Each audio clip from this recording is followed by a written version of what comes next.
What is going on, everyone? Welcome to the Pokey Office. My name is Colin. Have you ever read those things where it talks about the pull rate data, or you watch a Danny Phantump video and he talks about the pull rate data, and especially with Prismatic evolutions where it's like, ooh, these pull rates feel really, really bad because you're looking for that Umbreon EX and it's being said that it's like a 1 in 1440 packs. How accurate is that?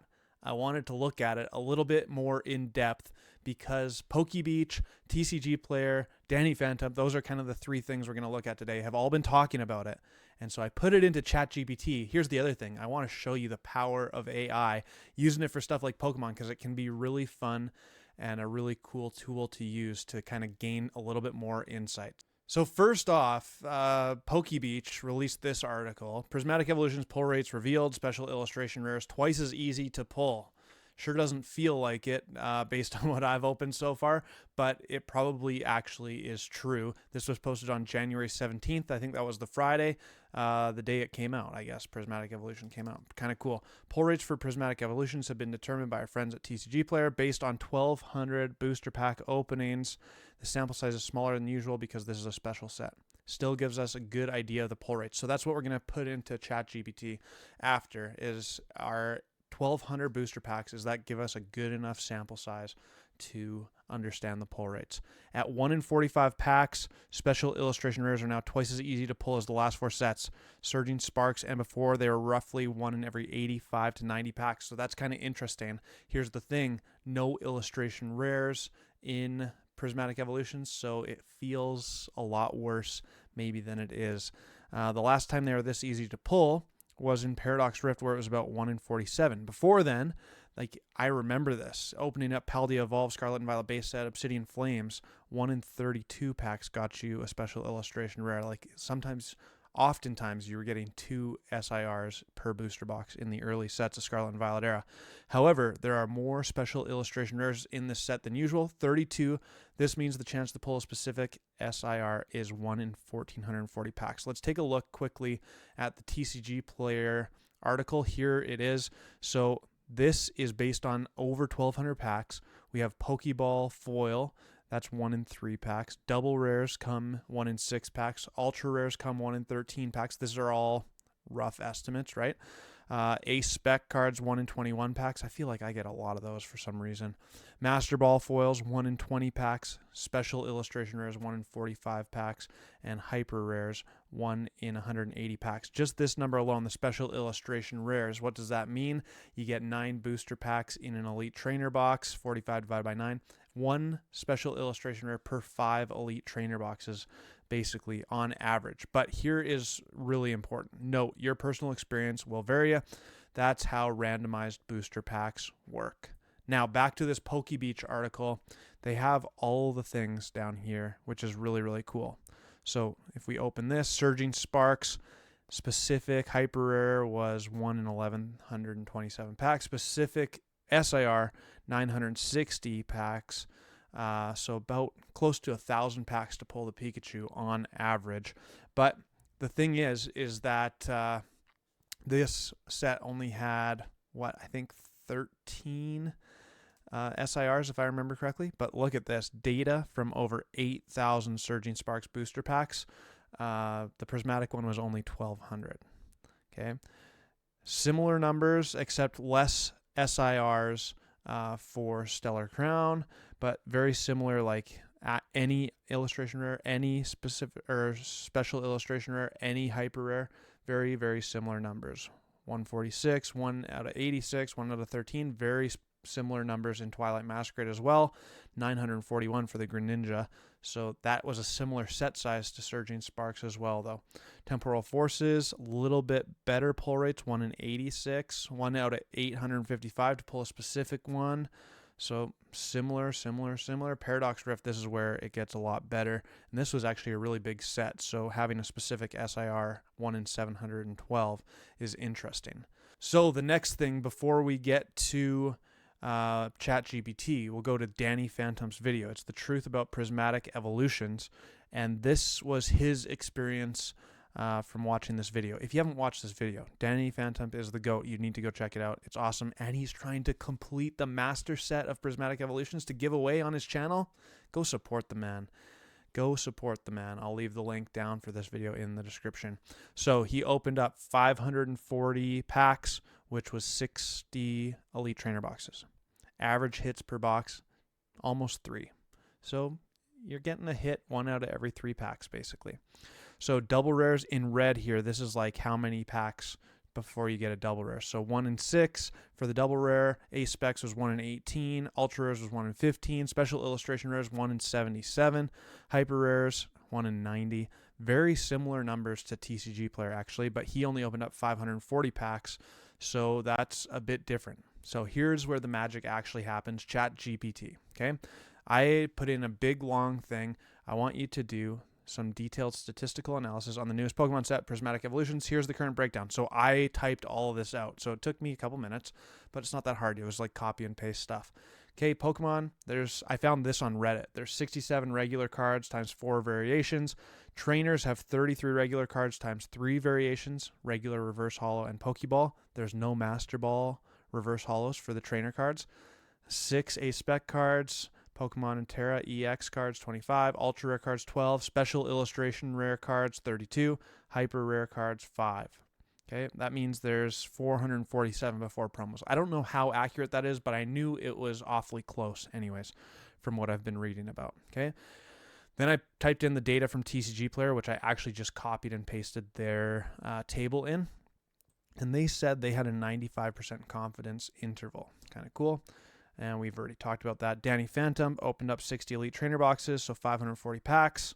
So a few questions. This is the questions I asked ChatGPT. Is this data accurate? What would an appropriate sample size be to be 95% accurate? And then finally, there are 32 special illustration rares and prismatic evolutions. Umbreon EX is the most popular valuable one. Assuming all special illustration rares are printed to the same quantities, what are the odds of pulling an Umbreon? That's a big assumption because maybe we don't actually know. I suspect that they print each one the same, but maybe they print Umbreon less than Sylveon, or maybe they print Raging Bolt more than the Evolutions. Like, we don't actually know. We don't actually know. And sometimes this like feeling is, wow, it's so much batching. I pulled the regular Umbreon EX double rare 10 times and I didn't get the Sylveon once. Like, batching probably is a little bit of an issue, or at least it feels like it, but that's just our like recency bias, basically, in my opinion. I don't know. Tell me what you think down below in the comments. Okay, let's tackle your question step by step. So this is ChatGPT's response, which is kind of cool. Is the data accurate? To assess the accuracy of the provided data, pull rates from TCGPlayer are based on over 1,200 packs, substantial sample size. A larger sample size generally reduces the margin of error. However, if the set print run is massive or the data collection was skewed only from specific cases or distributors, the data may not perfectly represent the true rate. So that's what we're talking about. Like, maybe one of the distributors has a batched issue, and maybe poster collections have a batching issue compared to elite trainer boxes, compared to binder collections, compared to booster bundles, all the things. This, you have to take it all into consideration. Danny Phantump's data smaller, but it does provide a useful secondary data point for comparison. So now ChatGPT spits out this table. TCG rate was 1 in 6 packs for the double rares. Danny Phantump's was 1.57 out of 10 packs. 15.7% or 16.51% consistent. A-Spec cards, right around 5% for both, consistent. Ultra rare, Danny Phantump's pull rates were slightly lower than TCGPlayer's. So, Special illustration rares, Danny Phantump's was a whole percentage lower than TCGPlayer's. Interesting. Hyper rares, Danny Phantump was higher in TCGPlayer. Also interesting. Pokeballs consistent and Master Balls consistent. Even that right there. Slightly lower, higher in TCGPlayer. Like, that's a big difference for special illustration rares. Danny Phantump got a whole percentage less. Interesting. Both data sets are reasonably consistent. However, Danny Phantump's smaller sample size introduces variability. His hyper rare rate is slightly higher than TCGPlayer's. Interesting. I think I actually misspoke earlier when I was saying that it was lower. But anyways, the differences in ultra rare and special illustration rares could be due to pack distribution, variability, or simple random chance. What would an appropriate sample size be to achieve 95% accuracy? So I know a little bit about statistics. I know that this is the formula, but I'm not very good at statistics. That's why the computer is helping me out on this. But Z-score is a 95% confidence level. It's 1.96. And then this is what we're looking for. So sample size, this is kind of what we need here. In the realm of, let's say, 1,400 packs to get reasonable data for special illustration rares, ace spec, and ultra rares. TCGPlayer data was over 1,200 packs, so they're right close. They're right in line to be very, very close for having 95% accurate. So I think, based on this alone, you can probably trust those pull rates from TCGPlayer quite well. They're really close to getting a good sample rate. Okay, odds of pulling Umbreon EX. So this is the next question, and I wanted to make sure that TCGPlayer's answer was actually quite consistent, and it is. They said 1 in 1,440 packs. ChatGPT spits out 1 in 1,442 packs, so pretty legit. Data accuracy, consistent but not identical. That's actually probably a good thing because it should be a little bit different based on samples and the sample sizes. But here's my favorite part about ChatGPT is that it says, explain the math to me like I'm 5 years old. That's what I told it to do. And it gives me this example about eating cookies. So think of this like tasting cookies. If you taste one cookie, you don't know how the whole batch tastes. But if you taste a lot of cookies, you get a better idea. TCGPlayer tasted 1,200 cookies. Cookies. So their idea of how rare each card is should be pretty good. Danny Phantump tasted fewer cookies, so his guess might not be as exact. How do we know how many packs we need to be open to be sure? Imagine you're guessing how many chocolate chips are in a cookie jar, but you can only see some cookies. If you want to make a really good guess, you need to look at a lot of cookies, not just a few. For rarer cards, it's like looking for a cookie with only one chocolate chip. You need to check a ton of cookies to be sure. For more common cards, you don't need as many because you don't see them more often. The math says we need to open about 1,300 packs to make really good guesses for all the cards. And how do we figure out the odds of getting Umbreon EX? Let's say there's a bowl of 32 candies and one of them is Umbreon EX. You reach into the bowl, but you can only grab one candy. The chance of grabbing Umbreon EX is 1 out of 32 candies. But wait, you don't get to grab candy every time you open a pack. First, you have to get a special candy. That only happens 1 out of 45 candies, 45 packs. So you need a special candy, then the candy needs to be Umbreon EX. So we multiply the chances, 1 in 45 times 1 in 32. It's like finding the golden candy in a huge candy store. You'd need to check a lot of packs. Honestly, I wasn't really planning on making a video about this, but I thought that it was really, really fun. And I am a big nerd and I like thinking about the math and thinking about, wow, is TCGPlayer actually being accurate? Is Danny Phantump actually being accurate? Like, can we trust what they say? And based on what ChatGPT spits out and my understanding of statistics, which is medium at best, but yes, I think that it all checks out quite nicely. So that leads me to the question, why does Prismatic Evolutions feel like such crap pull rates? And I think I said it in the introduction. It's really, Pokeballs start to become like your typical non-hollow rare, basically, right? From Sword and Shield era, it's like another Pokeball, yay. And then the Master Balls are still really cool, but not having any illustration rares, that really hits, because I have absolutely loved Scarlet and Violet era being able to get those illustration rare cards in each pack. Like, you have a chance, and some of those illustration rare cards carry a lot of weight and a lot of value. Other ones don't carry that much value, but it's like, wow, what a beautiful artwork it is. It really creates that like secondary chase, even though of course I want the most valuable cards and I want the big special illustration rare, and that's part of the reality for me of opening Pokemon cards. But maybe Master Balls are replacing that in Prismatic Evolution. Is that a thing? I don't know. Like, I'd certainly love to pull the Master Ball Umbreon. I pulled it in Terrestrial Festival. Maybe I can pull it in Prismatic Evolutions as well. As I'm speaking about that, we may as well actually open up a couple Prismatic packs. Before we do, I want to give a quick shout out to a sponsor. It's hpwcards.com. This is the guy that I work with a lot. I grab lots and lots of product from him, and we have a really good working relationship. We're actually, I don't even know if he wants me to say this, but we're going to be vending together at Card Party in Tampa Bay in June. So really excited about that, but really cool site. He's got all sorts of stuff, graded cards, Pokemon, One Piece, sports, all sorts of supplies, everything you're going to need for your Pokemon hobby. So you can go check him out. And if you haven't ever ordered from him before, you can get 5% off your first order using the promo code, the PokeOffice, all in caps. It's on the screen. I'll leave his link down below in the description as well. Now it's time to open up a little bit of Prismatic Evolutions. I haven't even received my main shipment yet, but I do have a binder and a poster collection, so that should be 8 packs, I believe. Here it comes. All right, here we go. Prismatic Evolutions. I love this set. I'm going to be honest with you. I said it in my last video.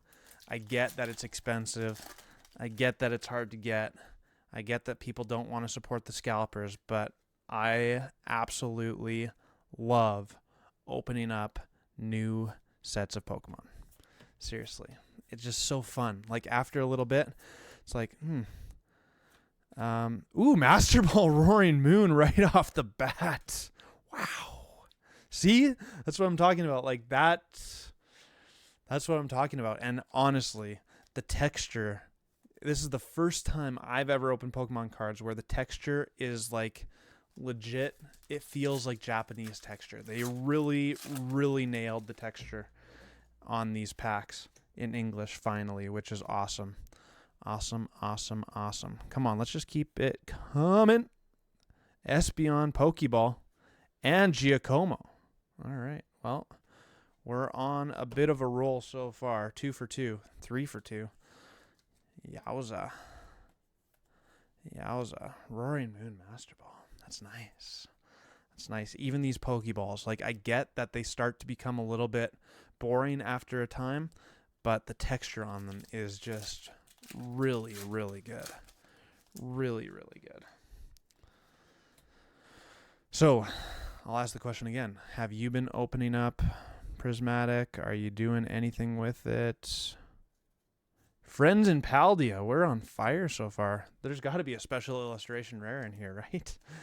1 in 45 packs or so. I mean, this is 8 packs.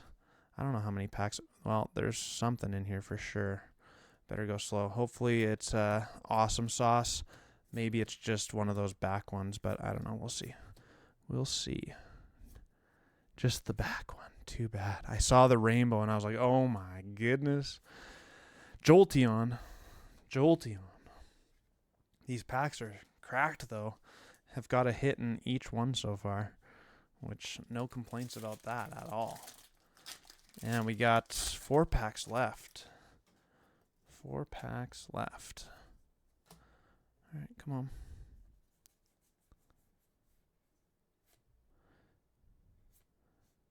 Pokeball, Pupitar.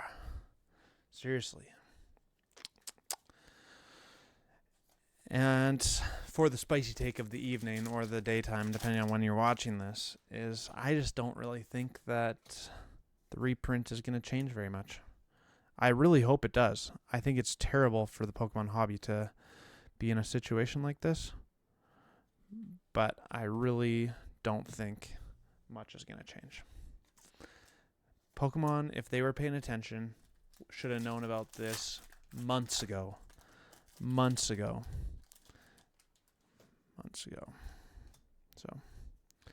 I don't know. I really hope it does change. I really do. Max Rod. I've seriously sleeved something from every pack out of 7 so far. So we're on pack 8. Can we hit another something? One-time dealer? I haven't used a one-time dealer yet in 2025, so I don't know if it'll come through or not. Bronzong. Animella. My goodness. What a pack. What a bunch of packs. Bronzong, Pokeball, and the Mela Ultra Rare. I literally sleeved something from every single pack. That's quite something. Mela, Bronzong, Max Rod, Kieran Pokeball, Pupitar Pokeball, Jolteon, Friends and Paldea, Espeon Pokeball, Giacomo, Roaring Moon Master Ball. You tell me what you think, but I am liking the set a lot. The pull rates seem extremely tough, and like we talked about, it's because there's no illustration rare. The special illustration rare is seemingly tough from what I've watched, and there's so many of them. So to get all of them, or to get the one that you're looking for, 1 in 1,440 packs, multiplied by how much these packs are going for now, it just seems outrageous. But it is going to go down, in my opinion, as one of the greatest Pokemon sets to ever be printed. I really do believe that. I like it a lot, and I hope that they just keep on printing it so that we can all get to open some. Let me know what you think down in the comments below. If you like the content, make sure to subscribe to the channel with bell notifications on. Go check out HPW Cards, hit the like button, do all the things, and I'll see you on the next one soon. Peace!